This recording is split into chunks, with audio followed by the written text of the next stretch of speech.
తాకట్లో ఉన్న మీ బంగారాన్ని విడిపించి ఆ రోజు ఆన్లైన్ రేటుకి కొంటాం. Sharma gold company. నమస్తే గురుగారు. శ్రీమాత్రే నమః. శ్రీమాత్రే నమః. గురుగారు, మహాశివరాత్రి శుభాకాంక్షలు అండి. మీకు మరియు మన సుమన్ టీవీ ప్రేక్షకులందరికీ కూడా ఆ శివుని యొక్క అనుగ్రహం పరిపూర్ణంగా కలగాలని మనస్ఫూర్తి కోరుకుంటూ శివరాత్రి శుభాకాంక్షలు. చాలా అరుదుగా మనం రాత్రి వేళ పండుగలను సెలబ్రేట్ చేసుకుంటాం. అందులో మహాశివరాత్రి ఒకటి. శివరాత్రిని మహాశివరాత్రిగా పోలుస్తూ ఉంటాం. శివరాత్రి అనగానే ముందుగా మనకి ఉపవాస దీక్ష అండ్ జాగరణ గుర్తొస్తూ ఉంటుంది. అయితే తెలిసి తెలియక మనం చేస్తూ ఉంటాం, కానీ ఏంటో ప్రతి శివరాత్రి నా చిన్నప్పటి నుంచి చేస్తున్నానండి, నాకు ఎప్పుడు అసలు శివుడు కనెక్టే కాడండి, ఎక్కడ ఏం మిస్టేక్ చేస్తున్నానో నాకు అర్థం కావట్లేదండి అని కొన్ని ప్రశ్నలు మనం వింటూ ఉంటాం. ఏం మిస్టేక్స్ చేస్తూ ఉండొచ్చు గురుగారు? ఏం చేయకుండా ఎలా ఈ రోజుని సద్వినియోగించుకొని ఆ పాజిటివ్ ఎనర్జీని మనం తీసుకోవాలి అంటారు? చాలా మంచి ప్రశ్న వేశారమ్మా. ఎందుకంటే మీ ప్రశ్నలో ఒక నిగూఢమైనటువంటి ఒక విషయం దాగుంది. నాకు శివుడు కనెక్ట్ అవ్వట్లేదండి ఎంత చేసినా అంటుంటారు కదా. ఇప్పుడు మనం కొంతమంది గొప్ప వ్యక్తుల యొక్క వాళ్ళ చరిత్రలు చూసినట్లయితే అన్నమయ్య కానివ్వండి, భక్త కన్నప్ప కానివ్వండి, మనకి కాళిదాస్ కానివ్వండి, వీళ్ళ చరిత్రలు మీరు చూడండి. వాళ్ళు ఎంత ఆ యొక్క దేవీ దేవతల సంబంధించిన వాటిల్లో వాళ్ళు ఎంత అన్నట్టుగా కనిపిస్తారు. అంతే కదా. మీరు దేవుడు దాకా ఎందుకు అన్నమాట, అంత స్పిరిచువల్ దాకా ఎందుకు? మీరు ఒక క్రికెట్ టీంలో ఇంటర్నేషనల్ లెవెల్లో ఆడాలంటే మీరు ఎంత సాధన చేయాలి దానికి. కరెక్ట్. మొన్న ఒక అతను చెస్ లో ఇదయ్యాడు, ఆయన ఎంత సాధన చేసి ఉంటాడు. అంటే ఆ స్టేజ్కి వెళ్ళాలంటే ఫస్ట్ మీరు ఎంత సాధన చేస్తున్నారు, ఎన్ని sacrifices. Exactly, sacrifice is most important. ఇవి ఏమీ చేయకుండా నాకు ఏంటో కనెక్ట్ అవ్వట్లేదు, ఎట్లా కనెక్ట్ అవుతాం? ప్రాక్టికల్ గా ఆలోచించాలి, అంతే కదా. అవును కదా గురుగారు. ఇలా కొబ్బరికాయ ఇంకా కట్ అవ్వక ముందే ఫస్ట్ అసలు కొబ్బరికాయ కంటే ముందు పైనుంచి మూట పడాలనుకుంటా. అలాగే తయారయ్యాం గురుగారు నిజంగా ఈ కలియుగంలో. కలియుగంలో తయారయ్యాం. అయితే ఒకటేంటంటే జనాలకు ఉన్నటువంటి బాధల వల్ల కూడా అలా కోరుకుంటారు. అంటే ఎన్నో బాధలు, చదువును, లేకపోతే ఫీజులను, అప్పులను, అదో ఏదో ఉంటాయి. కాకపోతే ఇక్కడ ఏంటంటే వీళ్ళకి నిజంగానే ఎంత బాధలతో ఎంత డిప్రెస్లోకి వెళ్ళిపోతున్నారో శివుడు కూడా అంత సులభంగా ఇస్తాడు మనకి. ఇది కూడా ఇలాగే టెంప్ట్ చేస్తూ ఉంటారు. బోలా శంకరుడు అడగంగానే ఇచ్చేస్తాడంటే నేను అడుగుతూనే ఉన్నానే ఇంకా ఇవ్వట్లేదే అనుకుంటా. కాకపోతే ఎప్పుడు కూడా దేవత ఏం చేస్తుందంటే అమ్మ మన అర్హతను చూసి ఇస్తుంది. ఓకే. ఇప్పుడు తల్లే ఇవ్వదు కదమ్మా. ఇప్పుడు తల్లి ఉంది, అరే నువ్వు ఇక్కడ నుంచి రాయి తీసుకెళ్ళరా అని ఇంత రాయి ఇస్తుంది. ఇంత పిల్లడికి అయితే ఈ రాయి మోసుకుని వెళ్ళినా, ఇంత చిన్న పిల్లడికి ఇంత రాయి ఇవ్వదుగా, పడిపోతాడు. అలాగే మనకి కనుక ఉదాహరణకి ఒక నార్మల్ పీపుల్, అతనికి యోగం లేదు. రెండు విషయాలమ్మా ఇక్కడ. మనం ఏదైనా పొందాలంటే ఒకటి యోగం ఉండాలి, లేదా మనం దేవతని మెప్పించి పొందగలగాలి. ఈ రెండిట్లో మీకు ఏది ఉంది క్వాలిటీ? యోగం ఉందా, పూర్వజన్మ కర్మల ద్వారా వస్తుంది, మీరు ఎవరిని మెప్పించక్కర్లే, లేదా దేవతని మెప్పించి మీరు పొందగలరా? ఇప్పుడు దశరథ మహారాజు సంతానం లేదని ఆయన కాముగా కూర్చోవాలి. పుత్ర కామేష్టి యాగం చేశాడు. పాయసం అందులోంచి వచ్చాడు పురుషుడు, పాయసాన్ని ఇచ్చాడు. రామలక్ష్మ భరత శత్రుఘ్నులు జన్మించడం జరిగింది. అంటే దేవతను మెప్పించాడు ఆయన. ఓకే. అలాగా మీకు యోగం లేనప్పుడు భగవంతుడు ఇవ్వడు, గుర్తుపెట్టుకోండి. అంటే ఒక నార్మల్ పీపుల్కి ఒక ఏమీ అంత తెలివితేటలు లేవు, ఆ వ్యక్తిని తీసుకెళ్ళి సీఎం చేసాం, పరిస్థితి ఏంటమ్మా? కానీ గురుగారు మొన్న చూసారా కుంభమేళాలో పూసలు అమ్ముకున్న అమ్మాయి స్టార్ అయిపోయింది. అది యోగం. అది కదా యోగం అంటే గురుగారు. అసలు యోగం అంతకంటే అందమైన వాళ్ళు లేరా అసలు కదా. ఎంతమంది ఫోటోలు పట్టుకొని ఎన్ని స్టూడియోల చుట్టూ తిరుగుతుంటారమ్మా. మరి అంతకంటే అందమైన వాళ్ళు బోల్డ్ మంది ఉన్నారు. నేను అనుకోండి వాళ్ళందరూ అనుకుంటారంటే అదేదో పూసలు అమ్ముకున్న వేరే వాళ్ళ కళ్ళల్లో అది యోగం అంట. ఎక్కడ కుంభమేళ, యాక్టింగ్ లో టాలెంటెడ్, చూడ్డానికి అందంగా, మనిషి యొక్క తత్వంలో ఒక మంచి బిహేవియర్, బోల్డ్ మంది, కొన్ని వేల మంది ఉంటారు. అంతకంటే అందమైన వందల వేల.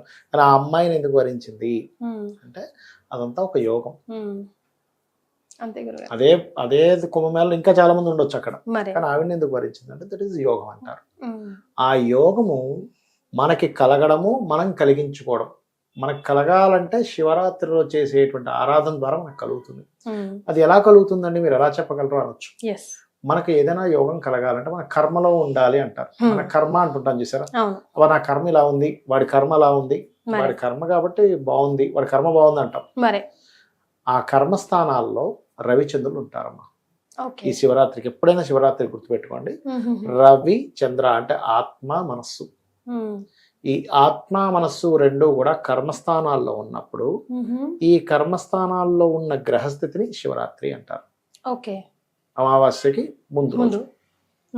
ఆ శివరాత్రి నాడు ఎవరైతే ఆ యొక్క పరమేశ్వరుణ్ణి భక్తి శ్రద్ధలతో పూజిస్తారో మొట్టమొదటిగా మీకు బ్యాడ్ కర్మ తొలగిపోతుంది.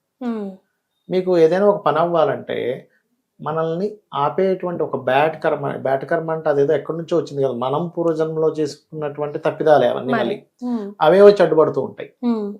గురుగారు అంటే ఒక వ్యక్తి ఎగ్జామ్ రాసేటప్పుడు తప్పు రాశాడు, ఎలిజిబుల్ కాదు పాస్ అవడానికి, అదే అడ్డుపడిందిగా. అంటే నువ్వు రాసిన ఎగ్జామ్ లో నువ్వు రాసిన తప్పు వల్లే నువ్వు సక్సెస్ అవ్వలేదు, అలాగే నీ పూర్వజన్మ కర్మల వల్లే నువ్వు సక్సెస్ అవ్వలేదు అనేది మనం ఇక్కడ అర్థం చేసుకోవాలి. అంతేగాని దేవుడిని నిందించడం, మాస్టర్ని నిందించడం, మాస్టర్ తప్ప నువ్వు ఎగ్జామ్ సరిగ్గా రాయకపోతే. మరి అందరికి చెప్పింది అదే మాస్టర్. పేపర్ తప్పు కాదు, పెన్ను తప్పు కాదు, మాస్టర్ తప్పు కాదు. గురుగారు ఎక్కడైనా తప్పు ఉంటే ఒకవేళ దిద్దేవాడు తప్పు ఉండొచ్చు, దిద్దేవాడు ఏదో దిద్దేసి తప్పు ఉండదు, అందుకే మళ్ళీ రీకరెక్షన్ చేయించుకుంటాం మనం. అవునా? అలా ఏంటంటే ఎవరి మీదో నింద వేయడం, దేవుడు నాకు చూడట్లేదు అనుకోవడం, ఇవన్నీ అజ్ఞానం అంటారు శాస్త్రంలో.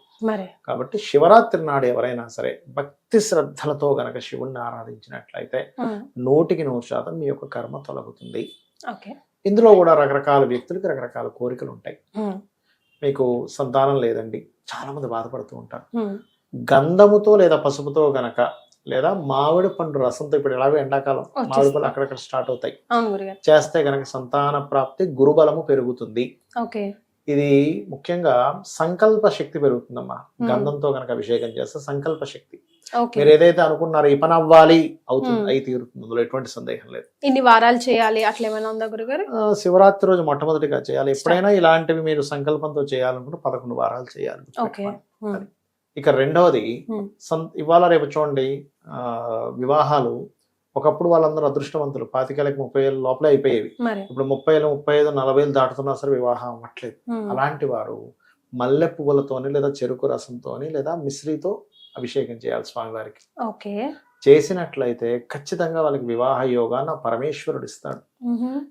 ఇక్కడ ఏంటంటే మనకెంత మన దగ్గర ఎంత విద్య ఉన్నా పరమేశ్వరుడి యొక్క అనుగ్రహం లేకపోతే ఆ విద్య సిద్ధించదు.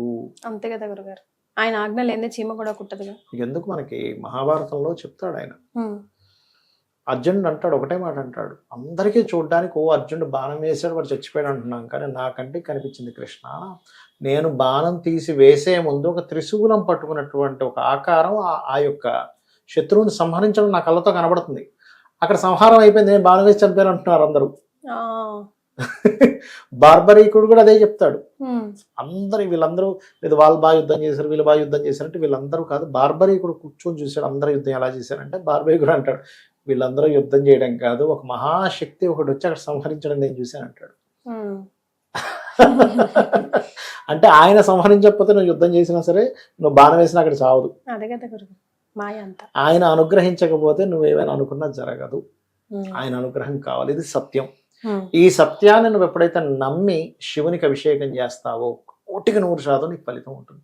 ఆ సత్యాన్ని నమ్మి చేయాలి. ఏదో చెప్పారు, ఏదో యూట్యూబ్ లో చెప్పారండి, మా నాన్నగారు ఏదో బలవంతంగా తీసుకెళ్తున్నాను, మా అమ్మ మీద గొడవ పడలేక నేను శివుడి మీద నీరేస్తున్నాను. అయితే ఇక్కడ మళ్ళీ ఒకటి ఉంది, అందరూ ఏమంటారు, శివుడి మీద మనం కనుక ఇలా నీరు అలా వేసినా సరే ఫలితం ఉంటుంది అంటారు. అది నిజమే. ఎందుకు అంటే అమ్మా, శివుడుకున్న తత్వం అది.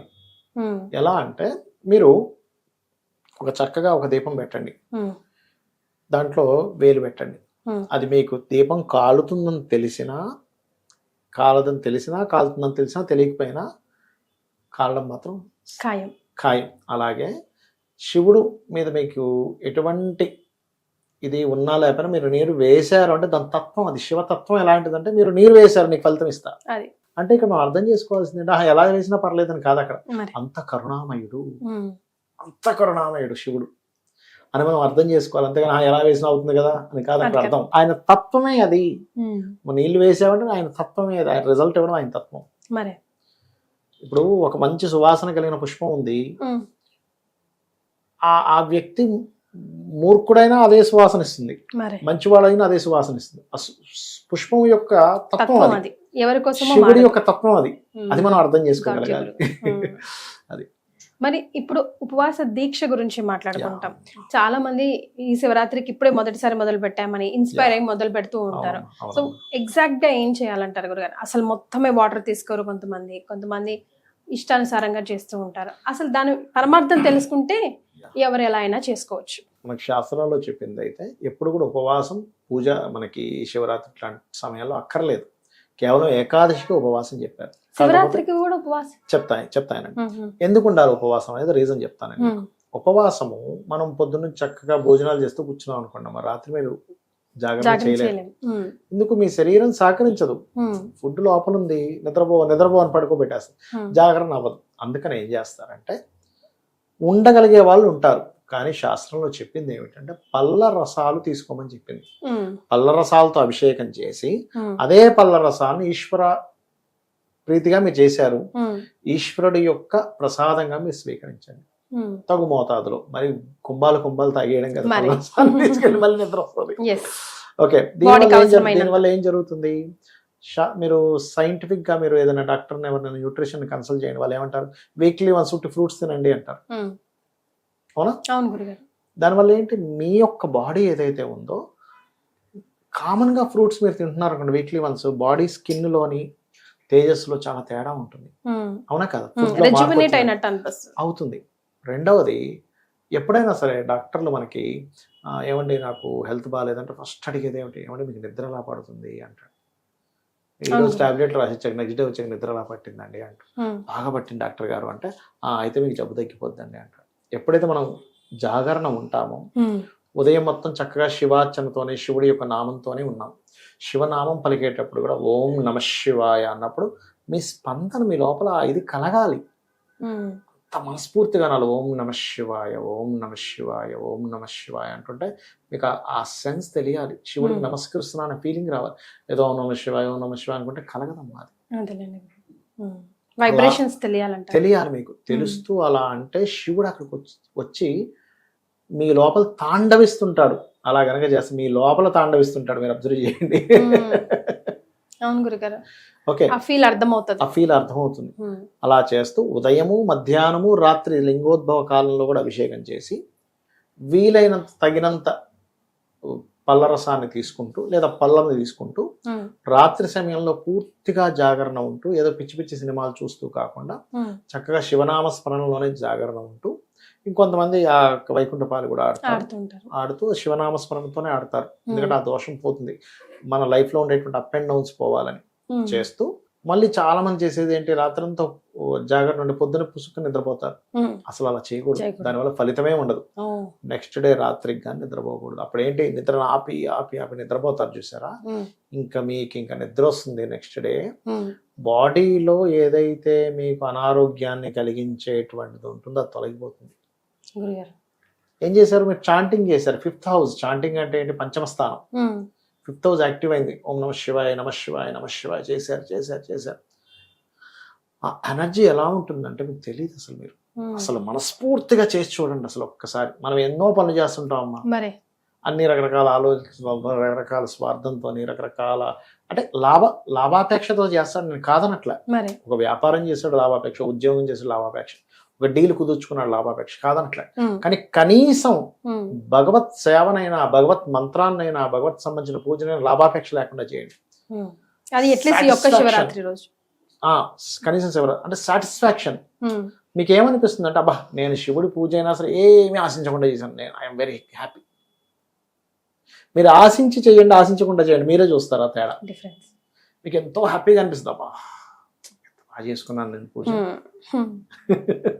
అలా ఉండాలంటే అలా ఉండాలి. సో శివరాత్రి రోజుని సంపూర్ణంగా ఇలా యూటిలైజ్ చేసుకుంటే మనమే కాదు, మన కోరికలు అనేది సెకండరీ, మనలోనే చేంజ్ స్టార్ట్ అవుతుంది కదా. ఇక్కడ ఏంటంటే అమ్మా, కోరిక ఆటోమేటిక్ గా తీరిపోద్ది.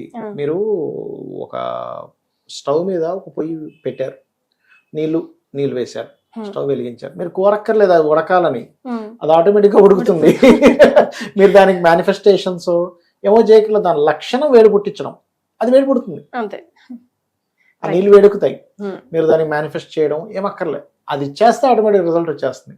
సో ఈ శివరాత్రిని గురుగారు చెప్పినట్టు ఇలా సంపూర్ణంగా యూటిలైజ్ చేసుకుందామని మనస్ఫూర్తిగా కోరుకుంటున్నాం. ధన్యవాదాలు గురుగారు.